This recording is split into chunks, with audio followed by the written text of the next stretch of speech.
పందిరి వేసినాం కానీ పెళ్లి పిల్లగాడు కూడా ఎప్పుడు అన్నట్టు అట్లా అయిపోయింది. అది పెళ్లి కొడుకు లేదు, పెళ్లి కూతురు అయ్యగారు కూడా లేదు, పెళ్లి ఉంది తన ఉంది అన్నట్టు. మంచి రోజు పంచం ఉంది, అలా మంచి రోజు అంతే అంతే. అంతేగాని మరి అసలు ఏంది మంచి రోజు ఏం జరుగుతుంది మరి అది నిజమా కాదా అంటే ఇప్పుడు వీళ్ళు ఎలక్షన్ టైంలో కూడా అది డైరెక్ట్ డేట్లతో సహా ఇచ్చిండ్రు కదా అన్న. అది విత్ అపాయింట్మెంట్స్ మళ్ళీ అది ఎక్కడ పోయిందో తెలియదు కానీ అది ఇడిసబెట్టి దీన్ని ఇచ్చారు, దానికి చెదలు పట్టింది. ఇక మళ్ళీ కొత్తది బంగారు పథకం మీద ముద్రేసి ఇస్తారు అన్నట్టు వీళ్ళు. ఇక అది నమ్మకం లేదు ఎవరికైతే, ఎవడు కూడా నమ్మరు. మీరు 100 మందిని అడుగురి, 100 మంది కూడా ఇదే సమాధానం చెప్తారు. అంతే కదన్న, మరి ఇది ఒక క్లారిటీ ఉండాలి. ఏదో నేను ఈ టైంలో ఇది పెడతా, ఆ టైంలో అది పెడతా, అది కూడా నెలలే ఇచ్చిండు మళ్ళీ ఆయన. సో క్లారిటీ లేకుండా ఉంది అది. అంతే, అయోమయం లేదో గందరగోళం. ఇచ్చేయాలి కాబట్టి ఇచ్చేయలేం, దులుపుకొని పోదాం ఈ అసెంబ్లీ సెషన్లో అన్నట్టు వేయరు అన్నట్టు. అంతే, అది అంతకుమించి ఏం లేదు. దాని గురించి ఎక్కువ చెప్పుకున్నాడు కూడా వేస్ట్. 2 లక్షలు నింపుతున్నారు కదా, అప్పుడు నమ్మకం ఉందా? 2 లక్షలు 5 ఏళ్ళలో కూడా సరే, వాళ్ళు ఏడాది అన్నారు కానీ 5 ఏళ్ళలో కూడా నింపుతారా అంటే ఇంకా అది వాళ్ళ వ్యవస్థను బట్టి ఆధారపడి ఉంటుంది అన్న. అది అంతే, నింపుతారు అన్నాడు అంటే సాధ్యంగాని విషయమే. అదైతే చూడాలి మరి భవిష్యత్తులో ఏమవుతుంది అనేది. ఈ ఏడాదికి ఎంత రావచ్చు ఈ జాబ్ క్యాలెండర్లో? ఈ ఏడాది అంటే ఇక 20,000 దాటి తీసాం. అది అంతే, 20,000 అంతే. అంటే 4 రౌండ్లో అంటే ఎంత కదా, 80,000 ఎక్కువ దాటాయి. మరి 2 లక్షలు అన్నారుగా అంటారు. ఇక వచ్చడానికి 100 చెప్తారు, వచ్చినాక 10 కూడా వేయరల్లా. అంతే అంతే. మరి ఎట్లా పరిస్థితి ఏంది చూసిరుగా? మొన్నటిదాకా ఏం చేయకపోయినా జనాలు తిరగబడుతురు. విద్యార్థులు అశోక్ నగర్లో కానీ, దిల్సుఖ్ నగర్లో కానీ. ఇప్పుడు గవర్నమెంట్ రాకముందు అదే లొల్లీలు అవుతున్నాయి, గవర్నమెంట్ వచ్చినాక కూడా అదే లొల్లీలు అవుతున్నాయి. అంతే, నువ్వేం చర్య తీసుకోకపోయినా 100% రియాక్షన్ అనేది ఉంటూనే ఉంటుంది విద్యార్థుల దగ్గర నుంచి. సో భవిష్యత్తులో కూడా చెప్పిన హామీలు సరిగా అమలు చేయకపోతే తీవ్ర పరిణామాలు ఎదుర్కోవాల్సి ఉంటుంది. ఒక 4.5 ఏళ్ళ దాకా నేను బతికిపోతా అనుకుంటారేమో కానీ చెప్పలేం, మధ్యలో ఏమయ్యేది తెలియదుగా. సో ప్రభుత్వం సానుకూలంగా ఉంటేనే మంచిది విద్యార్థుల పట్ల కానీ, ప్రజాపాలన పట్ల కానీ. ప్రజాపాలన అన్నారు కదా, ప్రజల్లో విద్యార్థులు కూడా. సో అందులో భాగంగా అందరికి కన్సిడర్ చేసి ఇప్పటివరకు జరిగిన ఏదైతే ఉన్నదో పక్కన పెట్టేసేయండి. అసెంబ్లీ సెషన్లు అయిపోయినాయి, జాబ్ క్యాలెండర్ ప్రకటించారు. సరే, దాన్ని మంచిగా 2 లక్షలు అంటారా? మరి ఇంకెంత చేసిన వాడు కరెక్ట్, మీరు వచ్చిందని న్యాయం చేసి వెళ్ళిపోతే అదే హ్యాపీ. చేయకపోతే మాత్రం జాబ్ క్యాలెండర్ చూసినా కానీ ఇంకా అది గతి అంటే ఎటు పొందలేదు కదా అన్న. అది టెట్ కూడా పెట్టారు అలా. అది అంటే ఇప్పుడు ఈ డిఎస్సి అభ్యర్థులు కొత్తగా ఈ బీఈడి రాష్ట్రాలు ఉంటారు కదా అన్న, ఈ బీఈడి రాష్ట్రంలో టెట్ క్వాలిఫై అయితే సంబంధం లేదు. కానీ ఈ టైంలో టెట్ జరిగితే, టెట్ క్వాలిఫై అయితే వాళ్ళకు కొంచెం ఆపర్చునిటీ ఉంటుంది కదా బీఈడి ఏంది డిఎస్సికి. సో దాని కొరకు పెట్టాలి. కానీ చెప్తున్నా కదా, అది ఏదో నామకవాస్త ఇచ్చారన్న, ఏదో ఇంకోటి సర్పంచ్ ఎన్నికల నోటిఫికేషన్ ఉంటుంది. సర్పంచ్ ఎన్నికల నోటిఫికేషన్ ఉన్నది, అది ఉద్యోగాలు అన్న, రాజకీయ ఉద్యోగాలు. అది ఏదో ఒకటి, అరే నోటిఫికేషన్ 2 లక్షలు నిండాలి. వీళ్ళు అది కూడా కలుపుకుంటారేమో, మరి చెప్పలేం కదా. చెప్పలేము. మీకు రాజకీయ ఉద్యోగాలు కూడా మేము ఉద్యోగాలే కల్పించినాం అని చెప్పుకుంటారేమో వీళ్ళు. అట్లే ఉంది. అది వాళ్ళు నమ్మతలేరు అన్న. అప్పటిదాకా ఒక 4-5 మీడియా ఛానల్ వచ్చి వయ్యా మొత్తుకొని పోతుండే. అంతే, వాళ్ళు మొన్నటిదాకానేమో కాంగ్రెస్ అన్నారు, వీళ్ళు వచ్చినాక కాంగ్రెస్ కాదు ఇది కాదు అది కాదని అంటారు. అంటే వాళ్ళు ఉసరవెల్లి లెక్కల వాళ్ళు రంగులు మారుస్తారు. అట్లా ఇవ్వని కొన్ని మీడియా ఛానల్ అనొద్దు. ఎవరికి వారు విద్యార్థుల భవిష్యత్తుతోటి వాళ్ళు మెడలు కట్టుకొని మీదికి వెళ్ళిపోతురు, విద్యార్థులు మాత్రం పాతాళంలోకి వెళ్ళిపోతురు. అంతే, మొన్నటిదాకా ఎవరైతే వ్యతిరేకించిర్రో ఇప్పుడు వాళ్ళే వచ్చి మళ్ళీ విద్యార్థులను రెచ్చగొట్టి అదే ప్రభుత్వం మీదకి లొల్లికి తీసుకుపోతురు. అసలు ఎవరికి ఒకరికి క్లారిటీ లేకుండా అయిపోతుంది ఇక్కడ. అంతే, ఇక్కడ చదువుకునే విద్యార్థులు మునుగుడు తరపున మేము ఉన్నాము అనే భావన చూపెట్టడానికి ట్రై చేస్తారు, క్యాలెండర్ అనౌన్స్ చేస్తుండే. దానికి మనస్ఫూర్తిగా నిరుద్యోగి లోకం తరపున నేను కృతజ్ఞత తెలుపుతున్నా. కాకపోతే ఇక్కడ ఏంటంటే మేజరు మీరు చేయాల్సింది ఏంటి అంటే, ఫస్ట్ గత 10 సంవత్సరాలుగా సతమతం అవుతున్న విద్యార్థులను దృష్టిలో పెట్టుకొని ఎందులో ఎన్ని వేకెన్సీస్ ఉన్నాయి, ఆ వేకెన్సీస్ ప్రకారంగా ఆర్డర్ వైజ్గా సిస్టమేటిక్గా మీరు అన్నట్టు డేట్స్ ప్రకారం అనౌన్స్ చేస్తున్నారు కదా, ఆ వేకెన్సీస్ కూడా చెప్పాలి. ఎందుకంటే మీరు సివిల్సు దాంతోపాటు CGL SSC లాగోలే ఆ టైం వరకు మేము చెప్పము అంటే చాలా తక్కువ పోస్టులు ఉన్నాయి, లిమిటెడ్ ఏరియాలు కాబట్టి తక్కువ పోస్టులు ఉన్నాయి. ఆ తక్కువ పోస్టులు ఉండడంతో మేము చదవాలన్నా చదవకూడదని క్లారిటీ ఉండదు. దయచేసి దీన్ని దృష్టిలో పెట్టుకొని మీరు పోస్టులు ఎన్ని ఉన్నాయి, ప్రజెంట్ ఎన్ని ఉన్నాయి చెప్పండి డిక్లేర్గా. ఆఫ్టర్ దెన్ మీరు ఎప్పుడైతే నోటిఫికేషన్ డేట్స్ ఇచ్చిర్రో ఆ టైంలో ఏమన్నా వేకెన్సీ అయితే కొందరు వాలంటీర్ రిటైర్మెంట్ తీసుకుంటారు, కొందరు వేకెన్సీస్ రిటైర్మెంట్ వాళ్ళు ఉంటారు, కొందరు అన్ఎక్స్పెక్టెడ్గా చనిపోవచ్చు, కొందరు ప్రమోషన్ రావచ్చు. ఇలాంటి వేకెన్సీస్ ఎప్పుడంటే మీరు నోటిఫికేషన్ ఎప్పుడైతే ఇవ్వాలనుకుంటారో ఆ టైంలో మీరు చెప్పినవి అవి మెన్షన్ చేసి నోటిఫికేషన్ వేయండి. ఇది ఇంకోటి ఏంటంటే గత 10 సంవత్సరాలుగా కేసీఆర్ సార్ హయాంలో 2016లో రాసిన గ్రూప్ 2 ప్రస్తుతం ఇంకా సెకండ్ గ్రూప్ 2 జరగలేదు. ఫస్ట్ ఎలక్షన్లకు రాకముందు ఎలక్షన్ టైంలో వీళ్ళు ఏమన్నారంటే గ్రూప్ 2లో ఉద్యోగాలు పెంచుతాము, గ్రూప్ 3లో ఉద్యోగాలు పెంచుతాము, డిఎస్సిలో 16-20,000 వేస్తాము డిఎస్సి అనే మాట చెప్పారు. మరి ఇప్పుడు ఇవన్నీ ఎందుకు మర్చిపోతుర్రు అని నేను కూడా ఒక స్టూడెంట్గా టీఆర్ఎస్ ప్రభుత్వము పద్ధతి బాగాలేదు, స్టూడెంట్ను పట్టించుకోవట్లేదనే భావనతో మేము కూడా ప్రచారం చేసినాము. మాకు సాధ్యమైనంత మేము కాంగ్రెస్ వైపు ప్రచారం చేసినాము, తిట్లు తిన్నాము. ఈ బస్తీలనే నా పైన కొట్టడానికి కూడా వచ్చారు టీఆర్ఎస్కు వ్యతిరేకంగా ప్రచారం చేస్తే. మరి అలాంటిది మీరు ఇప్పుడేమో క్యాలెండర్ వేస్తాము ఇప్పుడు అయిపోయిందంటే 10 సంవత్సరాల నుంచి ఇక్కడ చదువుతున్నాడు నెక్స్ట్ క్యాలెండర్ వరకు ఎవరు వెయిట్ చేస్తారండి? 30-32 సంవత్సరాలు ఉన్నోళ్ళు ఇప్పుడు ఆ 700 పోస్టులు ఎవరికి వస్తే ఎవరికి రావు. మల్టీ జోన్ సిస్టమ్ ఉన్నది. ఆ జోన్లో ఎన్ని పోస్టులు ఉన్నాయి, నా రిజర్వేషన్లు ఎన్ని ఉన్నాయని చూసుకుంటే మల్టీ జోన్ వల్ల బీసీడీలల్లో ఒక 2-3 పోస్టులు ఉన్నాయి. అది ఎక్సర్సైజ్ అంటే దాన్ని అది చాలా లెంతీ ప్రాసెస్ అండి. దాని గురించి మాట్లాడినప్పుడు మనం ఏం చేయలేం. ఎందుకంటే ఆ జోన్లు ఎందుకు తెచ్చిండు అంటే తెలంగాణ ఆంధ్ర విడిపోవడానికి మెయిన్ కారణం ఏంటంటే ప్రాంతీయతత్వము. ఒకడు ఎడ్యుకేషను వాడికి ఉన్న ఫైనాన్షియల్ స్టేటస్ అన్నీ బాగుండి హైగా ఎదుగుతున్నాడు, ఒకటి కింద పడిపోతుండే ఎడ్యుకేషన్ లేక హెల్త్ లేక. దాన్ని దృష్టిలో పెట్టుకొని ఈ నల్గొండ ఏరియా ఈ సరౌండింగ్ ఖమ్మం కొంచెం ఎడ్యుకేషన్ బాగుంది, ఇక్కడ లేవు, వీళ్ళకే జాబులు వస్తున్నాయి అనే భావన ప్రజల్లో ఉందని చెప్పి 46 జీవో అయినా ఈ జోనల్ వ్యవస్థనైనా తీసుకొచ్చిండు. నువ్వు ఎంతమంది రోడ్డు మీద ప్రాణాలు పోయినా కూడా 46 జీవో రద్దు కాదు. అట్లనే ఈ జోనల్ వ్యవస్థ. ఎందుకంటే 9 డిస్టిక్లలో ఏమో అన్యాయం అవుతున్నారు ఆ 46 జీవో లేకపోతే, ఒక్క డిస్టిక్ వాళ్ళేమో హ్యాపీగా ఉంటున్నారు. దానివల్ల 46 వచ్చింది. ఇప్పుడు నువ్వు అన్న జోనల్ కూడా అంతే. ఇప్పుడు నాకు వెల్ ఎడ్యుకేషన్ అందింది, ఒక ఇంటర్నేషనల్ స్కూల్ ఎడ్యుకేషన్ అందింది, ఒక బీటెక్ చేసి వచ్చిన నేనని కాదు. సపోజ్ ఒక పర్సన్ తనకు నా ఇంగ్లీష్ ప్రాబ్లం ఉండదు, మ్యాథ్స్ ప్రాబ్లం ఉండదు, ఫైనాన్షియల్ ప్రాబ్లం ఉండదు, అలాంటి వాళ్ళు వచ్చి 1 ఇయర్లో జాబ్ కొట్టుకొని పోతాడు. నువ్వు మనోళ్ళు ఏమంటున్నారు అంటే 46 జీవో గురించి కానీ జోనల్ వ్యవస్థ గురించి కానీ అవునయ్యా ఎవరు టాలెంట్ ఉంటే వాడు కొట్టుకోపోతాడు అనుకుంటే, మరి తెలంగాణ నుంచి ఆంధ్రలో ఎందుకు ధర్మేసినావు? రీజన్ ఏంటి?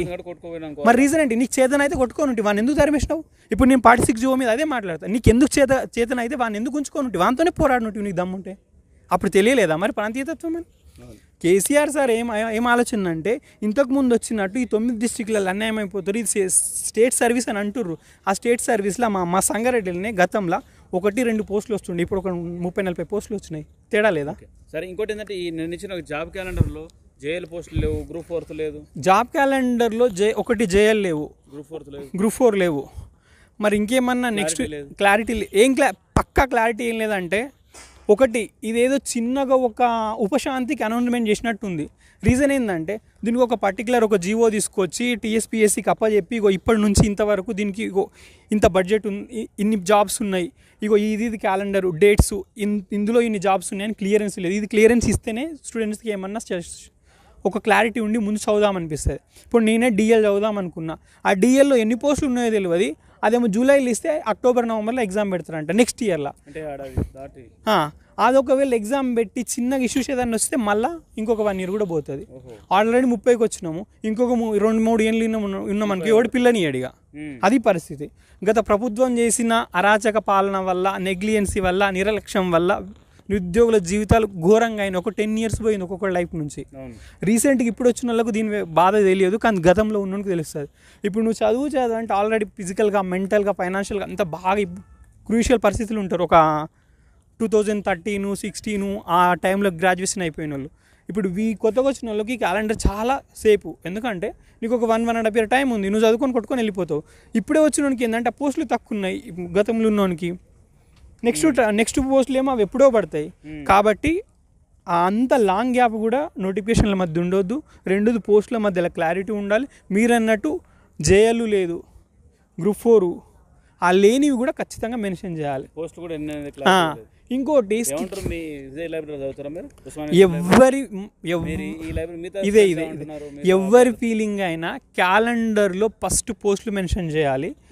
రెండోది ఆ పోస్టులు నెక్స్ట్ ఇయర్ అన్న పోస్టులు అన్నీ ఇంకొక 1.5 year 2 years వరకు కూడా ఫిలప్ కావు, ఇంత లాంగ్ వద్దు. మూడోది ఏంటంటే స్కిల్ యూనివర్సిటీ చాలా మంచి ఐడియా. కాకపోతే ఏంటంటే ఆ స్కిల్ యూనివర్సిటీని జస్ట్ అక్కడనే కాకుండా ప్రతి పిల్లాన్ని పార్టిసిపేట్ చేసేటట్టు ప్రభుత్వం చర్యలు తీసుకోవాలి దాని మీద. ఇప్పుడు రాజీవ్కి రుణాలను పెట్టిండు, ఎవడు తీసుకున్నాడు, ఎవడికి వచ్చినాయి? గాల్లో ఆగమేఘాలు లేకపోతే వర్ష మేఘాలు వచ్చినట్టు ఆ పథకాలు ఇట్లా పడతాయి, అవి ఎవరికి అందాయి, మధ్యలో తినిపోతారు. కాబట్టి పారదర్శకంగా ప్రభుత్వం దానికి ఒక సపరేట్ వ్యవస్థను దాన్ని 2 లక్షలు ఫిలప్ చేస్తున్నారు కదా బ్రదర్. అవును, కనీసం ఈ నోటిఫికేషన్లో 50,000 పోస్టులు వస్తాయా 30,000 వస్తాయి? నేను ఒకటి అనకూడదు కానీ ఇక చాలామంది వరస్ట్గా మాట్లాడిండు, కేటీఆర్ కూడా మాట్లాడిండు, స్టూడెంట్స్ కూడా మాట్లాడిండు. కాంగ్రెస్ ప్రభుత్వము టీఆర్ఎస్ గవర్నమెంట్ ఇచ్చిన టీఆర్ఎస్ గవర్నమెంట్ ఇచ్చిన వాటికి అపాయింట్మెంట్ లెటర్ ఇచ్చిందని. నేను కూడా ఒక కాంగ్రెస్ వాడినే, ఓటేసిన టీఆర్ఎస్ ఓడగొట్టాలని. కానీ నిజంగా అదే సత్యము. డిఎస్సి నువ్వు వేసినావా? ఏలే. గ్రూప్ 2 నువ్వు వేసినావా? ఏలే. గ్రూప్ 1 నువ్వు వేసినావా? యాడ్ 50-61 పోస్ట్ చేసి వేసినావు? ఏలే. ఏం వేసినావు నువ్వు? ఒక 5,000-6,000 డిఎస్సి వేసినావు, ఒక్క 61 పోస్టులు ఏం వేసినావు? గ్రూప్ 1 వేసినావు. ఇవి కాకుండా నువ్వు వేసినవి ఏంది? ఆ ఎగ్జాములు పెట్టి నువ్వు ఎగ్జాములు పెట్టి అపాయింట్మెంట్ లెటర్ ఇస్తే నీ అయితే అవి గత ప్రభుత్వం వేసినాయి. ఇప్పుడు నువ్వేమన్నా ఉంటే ఈ క్యాలెండర్లు ఎన్ని పోస్టులు వేస్తా, ఎప్పుడు వేస్తా, క్లారిటీ ఇచ్చి ముందుకో. లేకపోతే నా బొంద నేనే దోకున్నా అన్నట్టు నువ్వు గోతులో నువ్వే పడతావు. ఆల్రెడీ డిఎస్ఓలకు 35-40 రోజులు ఇస్తే వాళ్ళ రెప్యుటేషన్ నెగిటివ్ కాకుండా ప్రభుత్వాన్ని మొత్తం ఉన్న సానుభూతిని మొత్తం పొడగొట్టుకున్నది. మన సీఎం సార్ గారికి ఎవరు గైడెన్స్ ఇచ్చారో తెలియదు, కానీ వాళ్ళ చెత్త గైడెన్స్, చెత్త నిర్ణయం వల్ల విద్యార్థుల్లో కాంగ్రెస్ ప్రభుత్వం మీద ఉన్న సానుకూలత బొడగొట్టరు. వాళ్ళకి నిజంగా 45 days ఇవ్వాల్సింది ఇవ్వకుండా వీళ్ళు నియంత పాలన చూపెట్టారు. దానివల్ల వాళ్ళే అనుభవిస్తున్నారు. అది కాదు ఓకే, దాని నుంచి అడుగుతున్నారు అని చెప్పి గ్రూప్ 2 ఇచ్చారు. ఆ గ్రూప్ 2 ప్రకారం దీన్ని ఒక 45 days 30 days చేస్తే అయిపోతుండే కదా. నువ్వు 10 ఏళ్ళ నుంచి పోని జిందగి నెల రోజులలో పోతుందా? నియంత్రిత ధోరణి వల్లనే కేసు పైన 30,000 వచ్చిన 6 నెలల 30,000 ఫిలప్ చేసినావు. ఇంకో నెల రోజులలో మరో 35 నుంచి 40,000 ఫిలప్ చేసాను. గత ప్రభుత్వం ఇచ్చిన నోటిఫికేషన్ నువ్వేడి ఇచ్చిన నువ్వు నోటిఫికేషన్ ఇవ్వనప్పుడు నీకు నీ దానికి నీకు సంబంధం లేదు. జాబ్ క్యాలెండర్ ద్వారా ఒక్క ఉద్యోగం రావు ఇవి. ఇంకోటి ఏంటంటే December 9 వరకు జాబ్ క్యాలెండర్లో ప్రకటించిన 2 లక్షల ఉద్యోగాల ఒక్క ఉద్యోగం కూడా ఫిలప్ కాదు. ఈ జాబ్ క్యాలెండర్ ఇచ్చింది. జాబ్ క్యాలెండర్ ఎప్పుడు నెక్స్ట్ ఇయర్ ఉంది. Next year date January, February, March, April ఇట్లా నోటిఫికేషన్ డేట్లు ఇచ్చిండు. మళ్ళీ అప్లికేషన్ డేట్ ఇచ్చిండు, మళ్ళీ ఎగ్జామ్ డేట్ ఇచ్చిండు. ఒక ఎగ్జామ్కు ఇంకో ఎగ్జామ్కు మినిమం ఒక 4 నుంచి 5 months ఇవ్వాలి డేట్లు, డ్యూరేషన్ ఉండాలి. కానీ జాబ్ క్యాలెండర్ ఎట్లుంది వాళ్ళు ఇచ్చిన నోటిఫికేషన్ ప్రకారం నోటిఫికేషన్ ఇప్పుడు ఏప్రిల్లో డిఎస్సి అన్నాడు, ఫిబ్రవరిలో డిఎస్సి, ఏప్రిల్ ఎగ్జామ్, ఫిబ్రవరిలో గ్రూప్ 1 ప్రిలిమ్స్ ఉంది. దానికి దాదాపు డిఎస్సి సిలబస్ చదవడానికి 5 నెలలు అవుతుంది. నోటిఫికేషన్ ఇచ్చినప్పటి సంది దానికి టైం సరిపోదు. ఇంకోటి గ్రూప్ 1, గ్రూప్ 2 అన్ని ఇచ్చింది, కానీ అవన్నీ నాట్ పాసిబుల్. December 9 వరకు 2 లక్షల ఉద్యోగాలు అంటారు. 2 లక్షలలో ఒక్క ఉద్యోగం. జాబ్ క్యాలెండర్లో గ్రూప్ 2 పోస్టులు ఎన్ని ఉండొచ్చు అనుకుంటున్నారు? గ్రూప్ 2 పోస్టులు ఎన్ని ఉన్నాయి? వీళ్ళు ఏమన్నారు? అప్పుడు ఏమన్నారు? వాళ్ళ అన్నీ చేస్తున్నారు. ఇప్పుడు ఉన్నా కానీ తీయరు. ఉన్నాయని ఆర్థిక శాఖ ఫస్ట్ జాబ్ క్యాలెండర్ ఇచ్చే కంటే ముందు ఇప్పుడు ప్రజెంట్ ఆగస్టులో డేట్ వరకు 10 వరకు గిన్ని ఖాళీలు ఉన్నాయి. మళ్ళీ నెక్స్ట్ ఇయర్ January, February వరకు ప్రతి శాఖలో ఎన్ని ఖాళీలు అవుతాయి అనేది వాళ్ళు ప్రకటించనే లేదు. ఇప్పుడు గ్రూప్ 2లో ఎన్ని పోస్టులు ఉన్నాయి అంటే 10,000 ఉంటాయి. 10,000 ఏం లేకుంటాయి, కానీ 3,000 ఉంటాయి. 3,000 ఉన్నాయి. వీళ్ళు ఏమని చెప్తారు? ఆర్థిక శాఖ 1,500 పంపింది, 1000 పంపింది, 1000 ఉండే పోస్టులు అని చెప్తారు వీళ్ళు. ఒక్క ఆర్టీసీలనే 10,000 ఉద్యోగాలు ఖాళీ ఉన్నాయి. ఒక ఆర్టీసీ 3,000 వేస్తుంటారు. 10,000 ఇంకా 7,000 ఎక్కడ పోయినాయి? ప్రతి శాఖల 17-18 డిపార్ట్మెంట్ ప్రతి శాఖల 10,000 పోస్టులు పెట్టుకున్నా కానీ 1,18,000 అవుతాయి. రిటైర్మెంట్లు కాకనే retirement January, February, March, April next year మొత్తం రిటైర్మెంట్లో ఉన్నాయి. ఆ పోస్టులు ఎక్కడ పోయినాయి మరి? ఆర్థిక శాఖ పంపదా నివేదిక? వీళ్ళు ఉన్నాయే ఇప్పుడు ప్రజెంటే 2 లక్షలు ఉన్నాయి. నెక్స్ట్ వీళ్ళు వేసే వరకే ఇంకా మరో 60-70 అవుతాయి. మొత్తం 2,50,000 నుంచి 2,60,000 అవుతాయి. వీళ్ళు ఏమంటారు? ఇప్పుడు 3,000 వేసిన ఆర్టీసీలా 7,000 కోత కొట్టినట్టే కదా. ప్రతి శాఖలు అట్లనే కోత. గ్రూప్ 2 విలేషన్ జాబ్ క్యాలెండర్లో గ్రూప్ 4 పోస్టులు ఊసేయలేదు. ఊసే లేదు, డేట్ ఇచ్చిండు అంతే. ఆ పోస్టులు ఎన్ని అనేది క్లారిటీ ఇవ్వాలి. పోస్టులు క్లారిటీ ఇచ్చిన తర్వాత నువ్వు ఒక డేట్ ఇవ్వాలి, దానికి ఒక నోటిఫికేషన్ ఇవ్వాలి, ఎగ్జామ్ డేట్ ఇవ్వాలి, అప్పుడు దాన్ని జాబ్ క్యాలెండర్. ఇది ఏంటంటే జాబులు లేని జాబ్ క్యాలెండర్ ఇది. నిరుద్యోగులను ఎంతసేపు గత ప్రభుత్వం మోసం చేసింది, ఈ ప్రభుత్వం మోసం చేస్తుంది. ఓకే, మరి ఇంకోటి ఏంటంటే 2 లక్షల పోస్టులు భర్తీ చేస్తామన్నారు కదా, ఆ నమ్మకం ఉందా? ఈ జాబ్ క్యాలెండర్ ప్రకారం ఈ జాబ్ క్యాలెండర్ ప్రకారం నమ్మకం లేదు మాకు. వీళ్ళు ఏమన్నారు, వచ్చిన ఏడాదిలోపే అన్నారు. ఏడాది కంటే ఎక్కువ అయితే మరి అది ఏడాదిన్నర అయితే వీళ్ళు నోటిఫికేషన్ ఇచ్చే వరకు.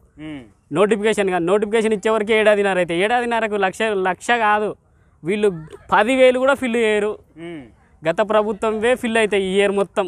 జనవరి వరకు గత బీఆర్ఎస్ ప్రభుత్వం ఇచ్చిన ఎగ్జామ్లు కండక్ట్ చేసి వాళ్ళని పంపిస్తారు తప్ప 80,000 అయితే కానీ వీళ్ళు ఒక్క ఉద్యోగం కూడా ఫిల్ చేయరు. వీళ్ళు మస్తు చెప్తారు ఎన్నికల కొరకు, వాళ్ళ అధికారం కొరకు మస్తు మాట్లాడతారు. రాజకీయ నాయకులు అంటేనే ఒక ముసుగు. ఇంకోటి ఏంటంటే జాబ్ క్యాలెండర్లో అంటే జాబులు వేయాలి, కానీ టెట్ నోటిఫికేషన్ కూడా అలా కలిపారు. అది ఎట్లా చూస్తారు? అది టెట్ అనేది అది అన్లేయకూడదు. జస్ట్ దానికి ఎన్నికల కోడ్తోనో సంబంధం లేదు, దేనితోనో సంబంధం లేదు. ఎలిజిబిలిటీ టెస్ట్ దాని కూడా ఒక 17 నోటిఫికేషన్లో ఒక నోటిఫికేషన్ కూడా అది కలిపిండు. అంటే 16 ఇవ్వాలి కానీ ఒకటి ఎక్స్ట్రా పెట్టినాము. వీళ్ళకి తెలుసో లేదో నిరుద్యోగులకు అంటే మాకు తెలుసు. రాజకీయ నాయకుల కన్నా కనీసం వాళ్ళకు అవగాహన లేకుంటుంది ఏ దానిపైన ఏముంటుంది అనేది. ఇప్పుడు వాళ్ళు డిగ్రీలు పాస్ అయ్యారా, డిగ్రీలు పాస్ కాలేదు, 10th క్లాసులు 9th ఇంటర్మీడియట్ చేసిన వాళ్ళే లేకుంటారు. ఐఏఎస్ అధికారులు ఏం చెప్తే వీళ్ళు అదే చేస్తారు. కానీ వీళ్ళకి ఏం తెలుసు, టెట్ అనేది ఒకటి జనరల్, అది ఎలిజిబిలిటీ టెస్ట్ అనేది కూడా తెలుసా గవర్నమెంట్. ఉస్మానియా యూనివర్సిటీ సెట్ పెట్టలేదు అలా, ఇంకా అది పెడతారు. అది రేపు నెక్స్ట్ సార్ అది కూడా పెడతారు. ఉస్మానియా యూనివర్సిటీ సెట్ పెడతారు, లేకుంటే యూజీసీ నెట్ కూడా పెడతారు వీళ్ళదే అని.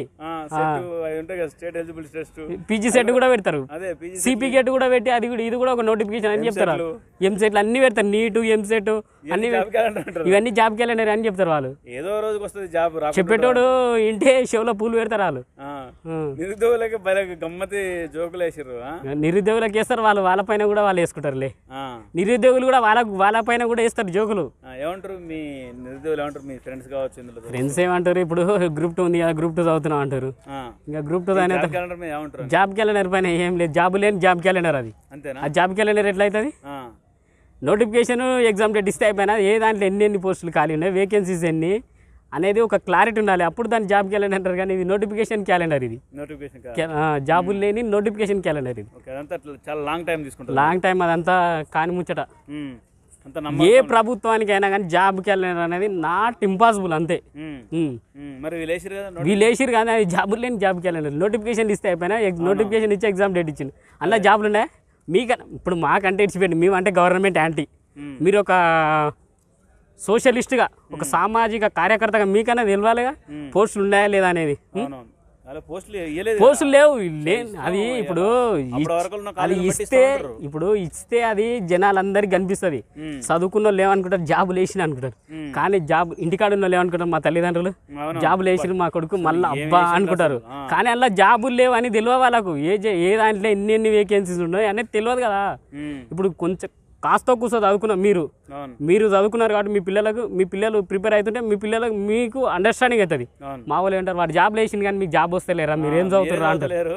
గవర్నమెంట్ మంచిగానే ఉంది నాయన, మీరే చదువుతలే, అట్లకెళ్ళి తిని తిరుగుతున్నారు అని మా మీదనే ఉల్టా పేరెంట్స్. వీళ్ళ పదవి వచ్చినాయి కాబట్టి వీళ్ళకి జాబులు రావద్దని గవర్నమెంట్లు చూస్తాయి అంతే. మళ్ళీ వాళ్ళ జాబులు పోయేటప్పుడు మళ్ళీ జాబులు మా జాబ్ పోతుంది కాబట్టి మళ్ళీ వాళ్ళకి జాబ్ వేయాలనుకుంటారు. ఈ జాబ్ క్యాలెండర్ తో కొంతమంది విద్యార్థులకు క్లారిటీ ఇచ్చినట్టు అనుకోవచ్చా? ఎందుకంటే క్లారిటీ ఏం లేదు, పెట్టుకోవాలి, ఎప్పుడు చదువుకోవాలి ఏందనేది. ఇప్పుడు చదివేటోడు మళ్ళీ ఇంకా బంద్ చేయరు. ఇప్పుడు చదివేటోళ్ళు ఇట్లనే చదువుతారు, ఇంకా 2 సంవత్సరాలు చదువుతారు. కాంగ్రెస్ ప్రభుత్వం జాబ్ క్యాలెండర్ ప్రకటించింది. ఇప్పుడు మనం ఉస్మానియా యూనివర్సిటీలో ఉన్నాం. మేడం, ఎలా ఉంది job calendar? This is Jansi. I am from PhD in Osmania University Biotechnology. Job calendar అనేది అది ఒక బోగస్ క్యాలెండర్. అది మేము ఎందుకంటే బీఆర్ఎస్ ప్రభుత్వంలో కూడా నష్టపోయాము, ఆఫ్టర్ దట్ కాంగ్రెస్ ప్రభుత్వం వచ్చినాక కూడా నష్టపోతున్నాం. ముఖ్యంగా ఈ రాష్ట్రంలో నష్టపోతున్నదంటే విద్యార్థులే. బికాజ్ ఆఫ్ అంతకు ముందు వేసినటువంటి బీఆర్ఎస్ ప్రభుత్వంలో ఉన్నటువంటి పోస్టులను ఇతను ఫిల్ చేసి వాళ్ళు ఎగ్జామ్ పెట్టిర్రు, ఇచ్చారు, నోటిఫికేషన్ ఇచ్చిర్రు, ఎగ్జామ్ పెట్టిర్రు. జస్ట్ ఆర్డర్ కాపీలు ఇవ్వడమే వీళ్ళది. ఇంత అబద్ధాల ప్రభుత్వం చూడండి. జస్ట్ ఇప్పుడు 2024లోనే 2 lakhs ఉద్యోగాలు అన్నారు. ఇప్పటి వరకు ఒక నోటిఫికేషన్ వేయలే. వాళ్ళు వేసింది ఏంటంటే Group 1లో 60 పోస్టులు ఇంక్రీజ్ చేసిర్రు, అండ్ దెన్ డిఎస్సిలో ఒక 6,000 పోస్టులు ఇంక్రీజ్ చేశారు అంతే. దీనికి ఆయన 31,000 ఎట్లా ఇచ్చిర్రు? టీచర్లకు ప్రమోషన్లు ఇచ్చండి, వాళ్ళను 30,000 మందిని పెట్టుకొని మేము ఇచ్చినాం. నెక్స్ట్ ఎలక్షన్స్కి ఓటింగ్ రావాలి కదా, అందుకోసం 1,000 కోట్లు ఖర్చు పెట్టి మొత్తం డబ్బా కొట్టుకుంటుర్రు. మళ్ళీ నెక్స్ట్ ఇంకొకటి, ఈ విద్యార్థులకు ఎవరైతే ఈ జాబ్ క్యాలెండర్ ఇచ్చి 31,000 ఇచ్చారు కదా, దానికి ఎల్బీ స్టేడియంలో పెట్టుకొని ఇస్తున్నారు. ఎందుకంటే వాళ్ళ పేరు ఒకటి ఉండాలి, వేసినోడు ఒకడు పేరు ఒకటి వీడికి రావాలి, మేమే ఇచ్చినాం అన్నట్టు. ఎంత అది అబద్ధం ఆడడానికి ఎంత గవర్నమెంట్కి అసలు ఉందా? అసలు ఒక సెన్స్ అనేది ఉందా? నేను అంటున్నా, ఒక ఇక్కడ దాకా వచ్చి ఎంత పిక్చర్లు అయితే కాదు, మీ అంత తక్కువనైతే మేము చదువుకోలేదు. ఒక 10th క్లాస్ చదివినోడు అసెంబ్లీలో నేను మొన్నటి దాకా సెషన్స్ నిన్నటి దాకా చూసిన, ఎంత దరిద్రంగా అంటే వీడు తిన్నాడు వాడు తిన్నాడు వీడు తిన్నాడు అని చెప్తున్నాడు. అరే మీకు సిగ్గుంటే సంక్షేమ పథకాలు అసలు సొసైటీ ఎట్లా డెవలప్ అవ్వాలో చూడాలి, అంతేగాని ఒక 1 minute అసెంబ్లీలో ఒక 10,000 రూపీస్ ఖర్చు అవుతుంది. అలాంటి ఎన్నో lakhs ఆఫ్ అమౌంట్ మీరు వేస్ట్ చేశారు. దానికి ఎవడు బాధ్యులు? మిమ్మల్ని పంపింది, మేము ఓటేసి పంపింది అసెంబ్లీకి, అందుకేనా అరబాయ్ చెప్పండి? అందుకేనా? ఇప్పటికి కూడా నాకు 2022లో నోటిఫికేషన్ వచ్చింది సిడిపిఓ ఈవో, అది 2000 అందులో ఈవో నేను ఓపెన్లోనే ఉన్నా. ఆ ఎగ్జాము క్యాన్సిల్ చేయాల్సింది ఒక 1 year బ్యాక్ అని వేయాలి, ఒక 6 months బ్యాక్ అని వేయాలి. 2 years తర్వాత ఇప్పుడు క్యాన్సిల్ అని ఆ గవర్నమెంట్ పోస్టులు ఇచ్చేది ఆడు వెయిట్ చేసిండు. ఈ ప్రభుత్వంలో కూడా వీడు మొత్తానికి క్యాన్సిల్ చేసిండు. అంటే 1:1లో ఉన్నాం. ఆయన ఎందుకు మేము ఇంత సఫర్ కావాలి? ఎందుకు ఈ ఇన్వెస్ట్మెంట్ మనీ లేక ఎకనామికల్గా వీక్ ఉండి చదువుతున్నాం. అసలు మనీ అనేది నాన్ మ్యాండేటరీ, బికాజ్ ఎందుకంటే మనీ ఇవాళ ఉంటాయి పోతాయి, కానీ ఈ సమయం ఉంది చూసినావా, ఇది దేవుడు కూడా తెచ్చాడు. ఇది చాలా ఇంపార్టెంట్, చాలా precious. 1 minute is a precious. So మరి ఇంత ఈ సమయాన్ని కోల్పోయింది ఈ గవర్నమెంట్లే కదా. అసలు ఈ గవర్నమెంట్ ఎందుకు? ఇప్పటికి కూడా ఈ జాబ్ క్యాలెండర్ అని అన్నారు కదా, అందులో ఓన్లీ డేట్లు తప్ప సంఖ్య లేదు. అసలు ఇవి ఎన్ని పోస్టులు, ఎంతవరకు ఉంది, మేము ఎలిజిబులా లేదా, అసలు మేము ఒకవేళ అవి చదవాల్సి ఉంటుందా, లేకపోతే మాకు టైం దేనికి ప్రిపేర్ అవ్వాలి? ఇప్పుడు ఒక్కొక్కరికి 2-3 ఛాన్సెస్ ఉంటాయి. ఎగ్జామ్స్ అన్ని ఓవర్లాప్ అయితే ఎక్కువ పోస్టులు ఉన్న వాటికి చదువుతారు కదా. అసలు ఆడు పెట్టినోడికైనా బుద్ధి ఉండాలా? ఇది ఐఏఎస్ ఆఫీసర్ చేసిండ్రా, లేకుంటే 10th క్లాస్ చేసినోడు ఈ జాబ్ క్యాలెండర్ చేసిండా? అసలు ఇంటలెక్చువల్ పర్సన్స్కి గవర్నమెంట్కి ఒక్కటి గుర్తుపెట్టుకోండి, ఈ జాబ్ క్యాలెండరే కరెక్ట్గా ప్రిపేర్ చేయనోడు రూలింగ్ ఎట్లా చేస్తాడని నేను అడుగుతున్నా. తెలంగాణని ఎట్లా రూల్ చేస్తాడు? సీఎంకి ఎక్కువ అవగాహన లేదు. ఇష్టం వచ్చినట్టు ఒక అసెంబ్లీలో ఒక మంచి వ్యక్తులను పంపిస్తే అంత బూతులు తిట్టుకుంటుర్రు అలా, నీ అమ్మ ఇది అసలు ఒక కన్న తల్లి బయటికి రా చూసుకుందా, ఏ కూర్చోరా బాయ్, ఏం రా బాయ్, నువ్వు ఎక్కడికంటే అక్కడ రా, గిదా రా బాయ్, అదే నువ్వు మాట్లాడేది వీళ్ళకి. అంత పెద్ద ఇప్పుడు మిమ్మల్ని చూసి మేము రోల్గా ఫీల్ అవ్వాలి, మాకు రోల్ మోడల్స్ కావాలి. అరే ఎట్లుంటుర్రు ఏంది, అది ఎంత చెండాలంగా ఉన్నారు, అసలు కామన్ సెన్స్ కాదు కదా. అసలు ఎగ్జామ్ కాదు, ఎగ్జామ్ డేట్ ఇచ్చిర్రు కదా, అది మెన్షన్ చేయలేదు. అసలు జాబ్ల సంఖ్య ఎంతో మెన్షన్ చేయలేదు, అసలు ఏమీ లేదు అందులో. అసలు ఇప్పుడు మేము దేనికైనా నమ్మాలి వీన్ని? ఎట్లా నమ్మాలి? ఇందుకేనా మేము ఇక్కడ నుండి పోయి డబ్బులు లేకపోయినా 1,000 ఖర్చు పెట్టుకొని విలేజ్లలోకి పోయి మా పేరెంట్స్ కూడా బ్రతిలాడి వాళ్ళని ఓట్లు వేయించింది? మేము ఎంతో నమ్మినాం, కానీ ఈరోజు ఇంత నష్టపోతున్నామంటే బికాస్ ఆఫ్ ఈ గవర్నమెంట్ కూడా. ఏ ప్రభుత్వం వచ్చినా ఇప్పుడు మాకు అర్థమవుతుంది ఎవడేం చేయలేరు అబ్బాయి. అసలు మాకు ఇది ఎంత దరిద్రమో చూడు. చదువుతున్నా కూడా జాబ్లు వచ్చి కూడా 1:1లో ఉండి కూడా మేము ఫలితాన్ని పొందట్లేదు.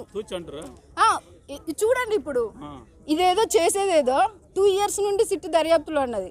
నువ్వు సిట్ కరెక్ట్గా అది చేస్తే ఒక 6 months చాలు. వానికి లక్షలు ఖర్చు పెట్టుకొని దాని కోట్లు అది చేసుకొని కరెక్ట్గా ఇన్ఫర్మేషన్ ఇస్తలేడు. ఇది ఎందుకు అసలు చెప్పు? ఇప్పుడు స్కిల్ డెవలప్మెంట్ పెడుతున్నాడు, కోట్ల రూపాయలు పెడుతున్నాడు. ఈ ఉద్యోగాలకు ఇస్తే వీళ్ళందరూ విద్యార్థులు తీస్తే దీంట్లో నుండి ఒక విద్యార్థి నుండి ఒక లెక్చర్ అయితే 1000 మంది బయటకు అవుట్కమ్ వస్తారు కదా, ఇంటలెక్చువల్స్ వస్తారు. అది చూడాలి. ఇప్పుడు వచ్చిన జాబ్ క్యాలెండర్లో ఎన్ని పోస్టులు వస్తాయని అనుకుంటున్నారు? ఎన్ని వేసేయచ్చు? 20,000 వేస్తారా, 30,000 వేస్తారా, మాక్సిమం 20,000 బిలోనే. 2 లక్షలు వేస్తారా? అసలు 2 లక్షలు వేసిందంటే వాడు నిన్న జబ్బలు కొట్టుకున్నా. అరే మేము వేసిన రబ్బాయి ఇక రండి, ఎవడొస్తాడు రండి అని పంచాయతీ ఎన్నికలు ఉన్నాయి కదా, అసలు ఎవరికి మాట్లాడడానికి కూడా అవకాశం ఇవ్వదు. కేటీఆర్ అయితే 1 మినిట్ టైం ఇవ్వండి, ఒక 1 మినిట్ అంటున్నాడు. ఇంట్లో చర్చ లేదు, ఇది ఓన్లీ జాబ్ క్యాలెండరే, దీనికి చర్చకు లేదని స్పీకర్ కూడా చెప్పిండు. ఇదంతా అంతే. అనౌన్స్మెంట్ అయినప్పుడు నువ్వెందుకు రా భయ్ దాన్ని చెప్పుడు అందులో? ఆ టైం కూడా వేస్టే కదా, ఆ సమయాన్ని వేరే దానికి యూజ్ చేయాలి, అంతే కదా. వేస్ట్ బోగస్ అసలు గవర్నమెంట్లో అసలు వాళ్ళకి ఉన్నంత వర్స్ట్ ఏం లేదు అసలు. కరెక్ట్గా ఎవరు ప్రాపర్గా ఇంటెలెక్చువల్గా ఏం లేదు. ఇప్పటి వరకు 8 నెలలు అవుతుంది. అసలు ఏ భారతదేశంలో ఏ రాష్ట్రంలో అయినా విద్యకి ఫస్ట్ ప్రియారిటీ ఇవ్వాలి. ఫస్ట్ అసలు ఇక్కడ ఎడ్యుకేషన్ మినిస్టరే లేడు, ఎట్లా విద్య డెవలప్ అవుతుంది? ఇప్పుడు ఏదైనా ప్రాబ్లం ఉన్నదనుకో, ఇప్పుడు రేవంత్ రెడ్డి దగ్గరనే 4-5 శాఖలు పెట్టుకున్నాడు. ఆయన అంతకు ముందు కేసీఆర్